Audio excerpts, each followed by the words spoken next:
We're going to take a bit of a detour now and look at three-dimensional space, but it's actually eventually going to bring us back to solving systems of linear equations and understanding a little bit better what's going on with them.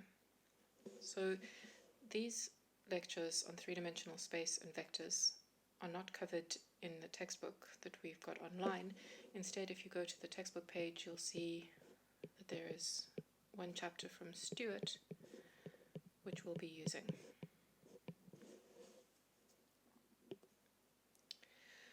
So at school, and also last semester in MAM 1004, we've spent a lot of time studying functions in the xy plane. We know that any point in the xy plane can be represented by an ordered pair of real numbers. And since a point in the plane requires two numbers to identify such a plane, we say it's two-dimensional. And you'll sometimes see the two-dimensional plane referred to as R2, which is really the same as saying each point comes from one or of either copy of the real numbers. All the functions we've studied up until now have been functions of one variable, so each input to the function is a single number. For example, we can have a look over here. This is a parabola with the equation x squared minus 1, and for every value of x that you put in, you get one output, but you only ever put in one value of x. Now a function can be extended to take more than one input, but a function always has exactly one output. Before we carry on, let's just note that functions of one variable are very useful. They model situations where one quantity depends on the value of a single other quantity. So if you have a look back at your MAM 1004 TUT, you had a question about the speed of blood flow in an artery, and in this case, the speed of the blood over here depended only on the radius of the artery. And so we could plot the speed as a function of the distance r in the Euclidean plane. So this is in R2, and what you found was something like that. And this point over here was CR squared. So this was where you had an artery of radius r, which was a constant, and little r was the variable that determined what the speed was. But suppose now we wanted to model the average rainfall in July at various locations in the Western Cape. So now each input is a location, and a location has to consist of two numbers, the latitude and the longitude. But we'd still be having a function which has a single output, which would be the average rainfall at a particular latitude and longitude. So now we have two inputs which give a single output, and we call this a function of two variables. To graph such a function, obviously we're going to need three dimensions. 2 dimensions for the inputs and one for our output. So we're going to have a look at coordinate systems for 3D space, which will help when we investigate functions of two variables. Then after a bit we're going to introduce vectors, which you've seen before in our solving systems of linear equations, and they give us a simple way to also describe lines and planes in 3D space. So to locate a point in the plane, we know that we need just two numbers. This should not be three-dimensional, that should be two-dimensional. So if we think about plotting a point in the plane, if we have some axes, there's our x-axis, there's our y-axis, and if we want to plot the value of some point, that could be maybe the point 2, 1. The other thing that you probably don't even think about anymore is that the order of these two numbers of our point is important. If I swap them around, I'm going to get a different point. I'm going to get the point 1, 2. So order of numbers is important. So So how do we deal with three-dimensional space? Well, to locate a point in three-dimensional space, we need three numbers. And again, order is important. We also need a way of representing 3D space in 2D space, i.e. on a page. So there are a couple of conventions. The one that we'll use in this course says we take Z and Y as lying on the page, and then we have X, which we're putting at an angle like this, but what we really mean is that X is coming out of the page.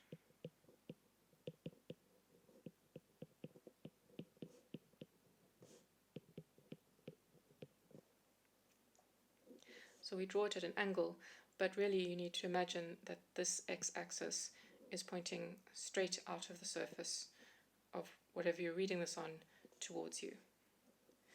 Sometimes we'll also draw axes like this, and here Z is going straight up on the page, but our y-axis and our x-axis are imagined kind of coming out at an angle. But mostly I will use the first idea that we've got here. So let's start drawing some three-dimensional points. So a point in 3D space can be projected onto the coordinate planes. So there's a whole lot going on here. Now, if we're in two-dimensional space with just two axes, then these two things are our coordinate axes.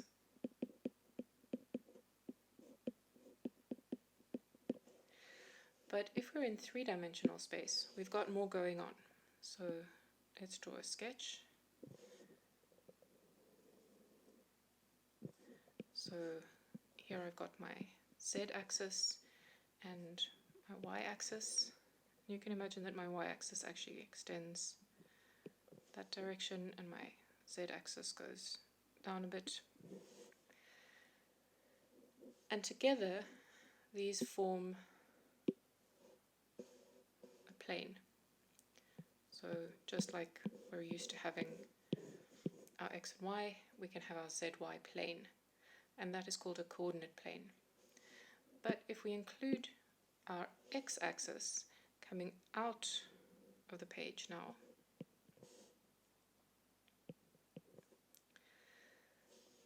and also pointing back to infinity, going out to the back of the page, now we have another plane as well. So I just want to take away those lines, and let's see what other planes we've got as well. Well, we've got the plane that is formed by the x-axis and the y-axis. So that gives us the xy plane. I should actually extend it back a bit. Then we've also got the plane which is formed by the z and x axes. So that's the plane which comes out of the plane vertically to us. So this is the xz plane. And we call it a coordinate plane because really it's like looking at a two-dimensional plane that we're used to working from in 2 dimensions. So if we sketch a point in 3D space, we can project that point onto the planes. So let's have another sketch of our coordinate axes.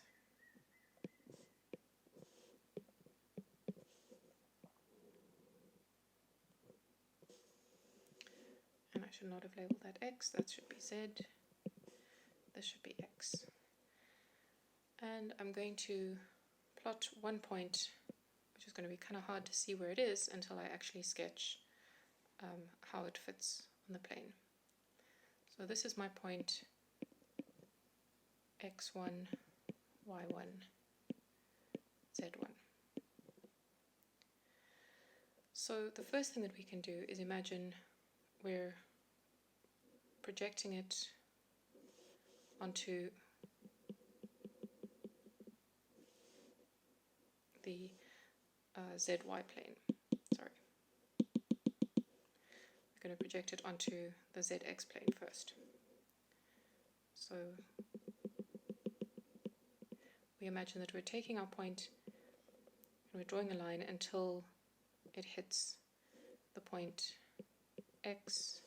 Remember, our origin is here, so that's 0 on the Y coordinate and Z1.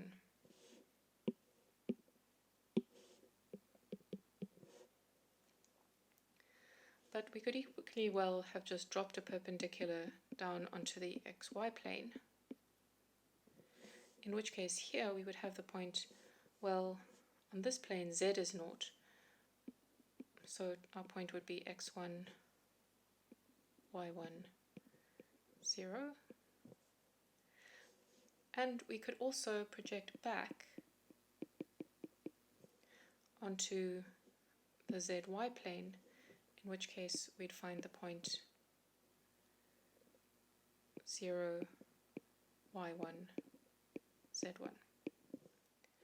I find it helpful to imagine that really what we've got is a cube with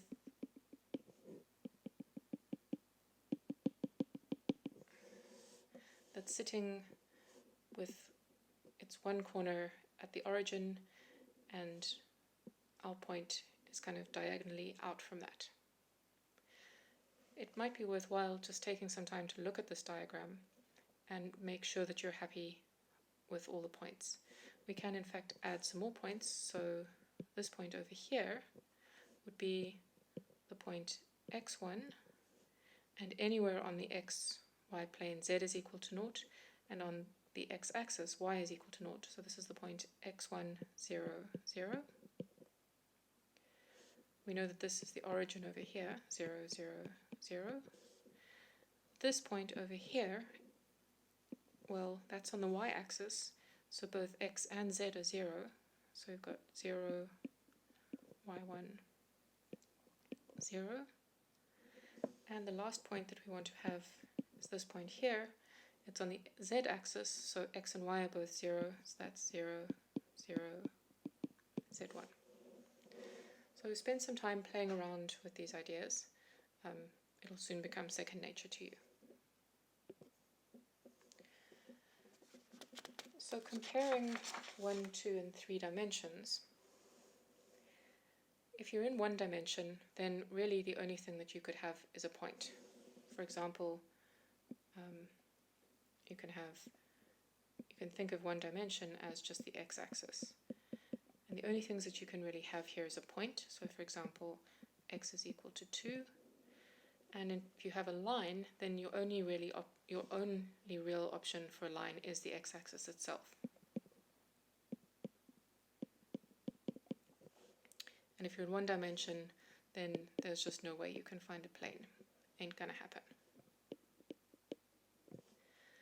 So now, if you're in 2 dimensions, so think for example of the xy plane, a point is given with 2 coordinates. For example, x is equal to 2 and y is equal to 3. And any line has the form y is equal to mx plus c. And if you think about a plane in 2 dimensions, well, the only thing that you've got if you're working on the xy plane is the xy plane itself. Alright, so what happens if we go into 3 dimensions? Well then, we've got xyz space that we've just seen, and any point has to be given 3 numbers in order to identify it. And now we don't actually know what a line would look like in 3-dimensional space, what equation we would use for a line. It's tempting to think that we'd use something like this, but actually it turns out it's not. Also, now if we're in 3-dimensional space, we've got lots and lots of possible planes. So these are things that we'll need to talk a little bit about. How do we describe a line when we're in three-dimensional space? And how do we describe a plane when we're in three-dimensional space? And then you can think about what happens if you have n dimensions. Well, then it's pretty sure that any point is going to need n numbers. But you might further want to think about how would you describe a line and how would you describe a plane. We're not going to talk very much about n-dimensional space. We're mostly going to focus on three-dimensional space and getting to where we can describe a line and a plane in three-dimensional space. So before we get there, let's see if we can think about what some common things look like if we're working in three-dimensional space.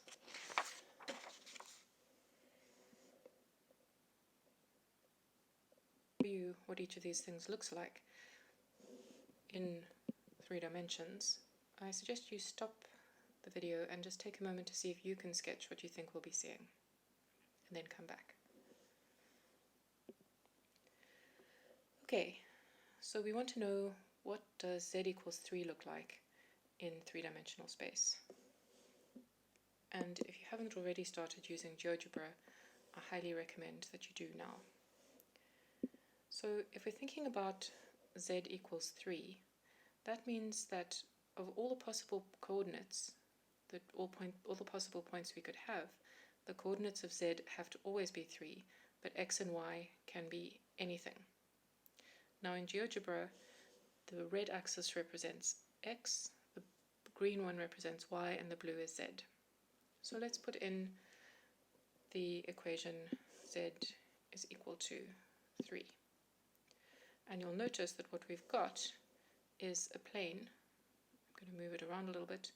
A plane parallel to the xy plane and cutting the z-axis at exactly 3.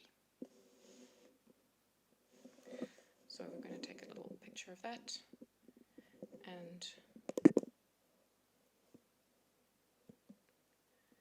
pull that into our notebook.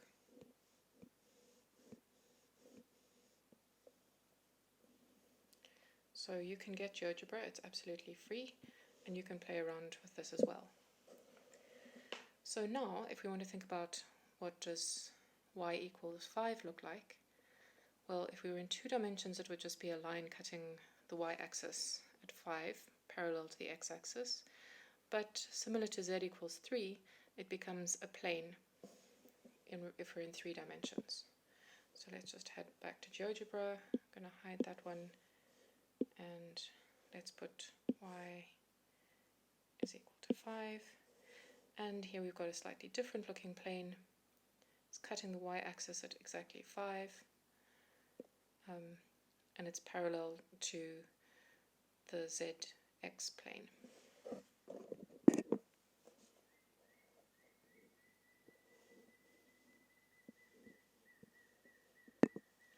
So if we head back in here, we've got our y equals 5.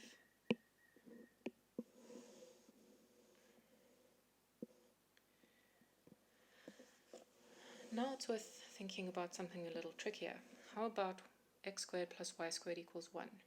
So we know that if we were in just 2 dimensions, that this would be a circle. But what happens when we are in 3 dimensions? Well, we must always have that x squared plus y squared equals 1, no matter what our z value is. So, as you possibly guessed, what we get is a cylinder.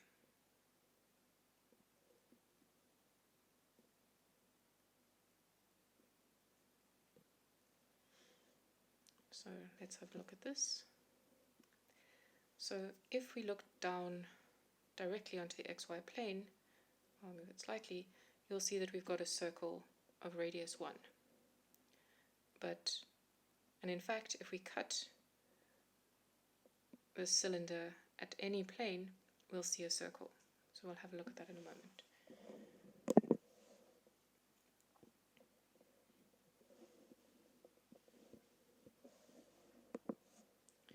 let's pop that back in here.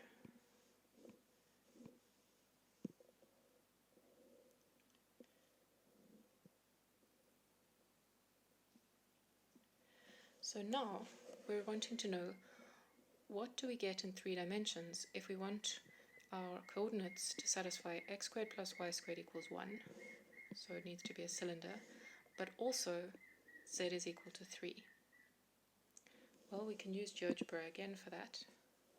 So what we want is we want the plane z equals 3, and we want to find out where it intersects our cylinder.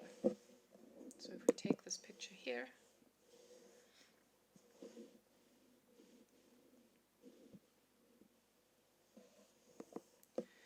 then we have the set of points which satisfy both x squared plus y squared equals 1, which is the cylinder, and z equals 3 are the points of intersection of the two. So, and if you were to look down on that from looking straight down the z-axis, what you'd see is a circle with radius 1. Okay, so how about x squared plus y squared plus z squared equals 1? Well, this is what we use to get the 3-dimensional equivalent of a circle, which is a sphere. So let's put that in here. X squared plus y squared plus z squared equals 1. And now let's hide our plane. And there we go. There we have our sphere in 3 dimensions. So let's just grab a picture of that.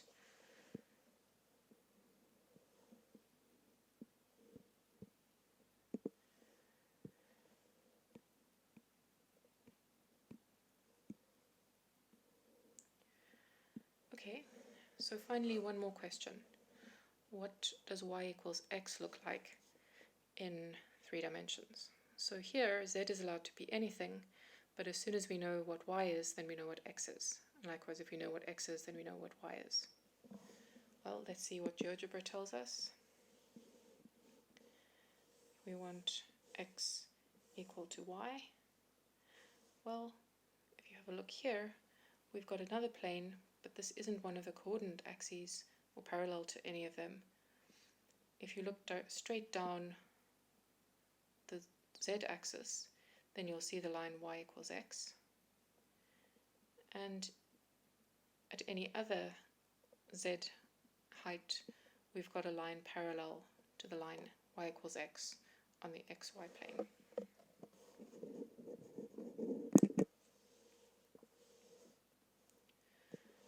So play around with GeoGebra and get used to 3-dimensional things. There are also some questions related to this in the quiz that will help you start visualizing things in 3 dimensions.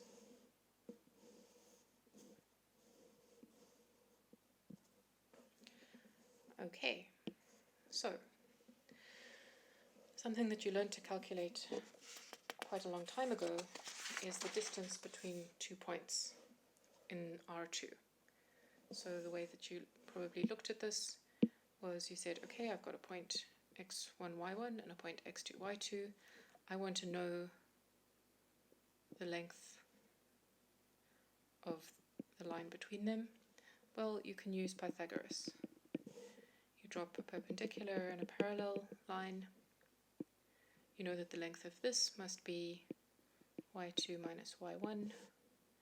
You know that the length of this must be x2 minus x1. And you can use, let's call this distance here, then Pythagoras' theorem tells you that alpha squared is my one side, which is this side here, squared, plus the other side squared.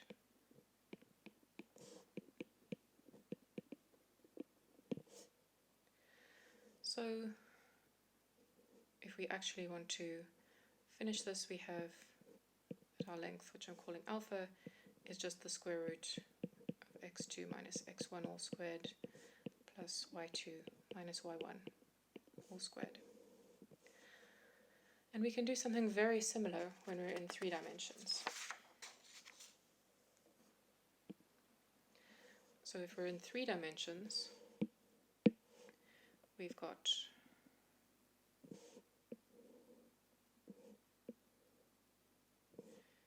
our y and our z and our x.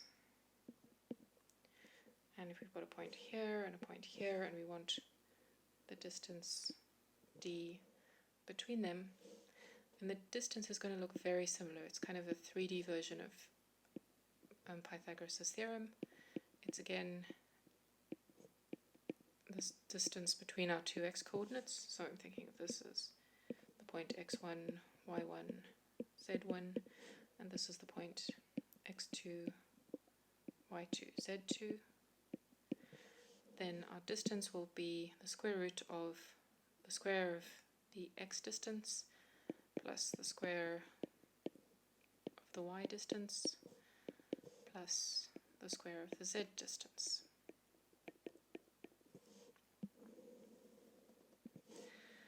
And you can actually figure it out for yourself if you draw yourself a bunch of triangles.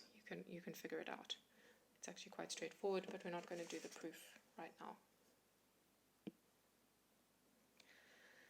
So again, we want to kind of extend our ideas. We know that in R2, so on the plane, the equation of a circle centered at HK with radius R is x minus h all squared plus y minus k all squared is equal to r squared. So that's nothing new. But we would like to have the 3D version, which is the equation of a sphere centered at point HKL, and it should look hauntingly familiar. We have the first 2 terms, which are the same as for a circle, and then we tell our z coordinate what to do. And in particular, if our center is the origin, which is the point 0, 0, 0, then we have the 3D analog, which is the sphere of a circle. So you can have some fun by thinking about how to show that the equation of a sphere, that this thing is the equation of a sphere. And the hint I'll give you is remember completing the square. So I would stop the video and give it a try.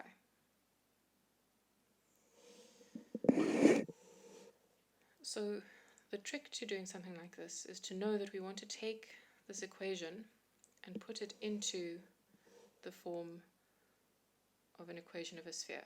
So we want to write it as x minus something all squared plus y minus something all squared plus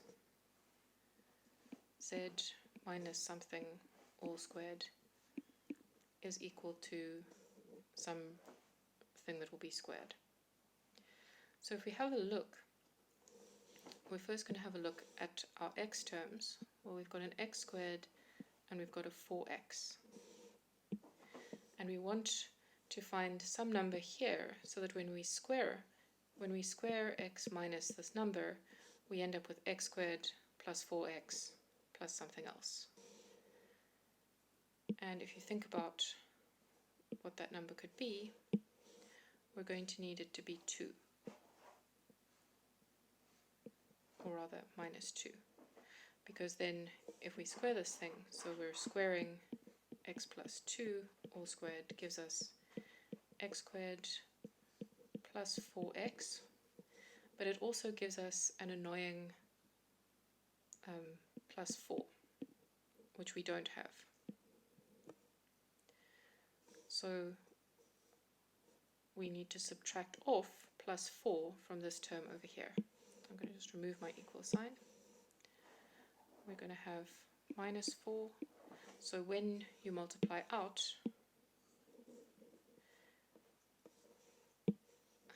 this term over here, you're going to get a plus 4 coming along, but we're subtracting it off there, so we haven't done anything particularly horrific.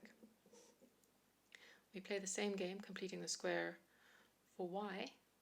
Well, we want to have a 6y, so we're going to need to have, and this is a minus 6y, so we're going to have y minus 3, and this is also going to generate an extra 9 that we don't want, so we're going to subtract off minus 9. Play the same game with z, and you'll find that what you want is a 1. You're going to subtract off the 1 that you get there, and then we need to remember our original thing did have plus 6, and this whole thing needs to be equal to 0. So if we finish it up, if we tidy it up a bit, you're going to have x plus 2 all squared plus y minus 3 all squared plus z plus 1 all squared, and if you work all of these out and take them over to the right hand side, you'll get an 8.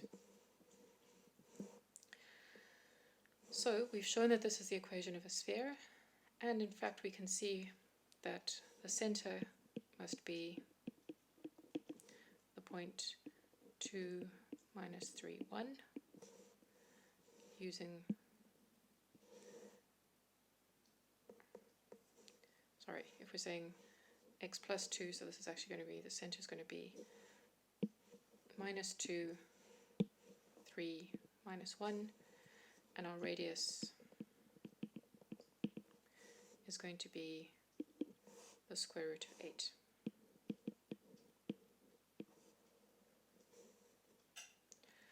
So there are some questions on the TUT and also in the next WebWorks, finding equations for spheres and things like that, so you can get a little bit of practice. We can also use inequalities to describe regions in R3. So you could think about what is the region in R3 which is represented by 1 is less than x squared plus y squared plus z squared is less than or equal to 4, and z is greater than 0. Well, let's take it step by step. If we think about 1 is equal to x squared plus y squared plus z squared, that is the equation of a sphere centered at the origin. On the other hand, if we think about x squared plus y squared plus z squared equal to 4, that's also a sphere centered at the origin, but now it's got a bigger radius. It's got a radius of 2, whereas this had a radius of 1. And what we really want is all the values of x squared plus y squared plus z squared that lie between 1 and 4. So what we're really looking at, if we're just looking at this equation over here, is all the spheres with radius 1 through 2 that are centered at the origin. However, if we now include the fact that we want z to be less than 0, we have to have only the hemisphere that's underneath the xy plane, where z is negative. So spend a little bit of time thinking through that, and I'll put an image up in the final notes.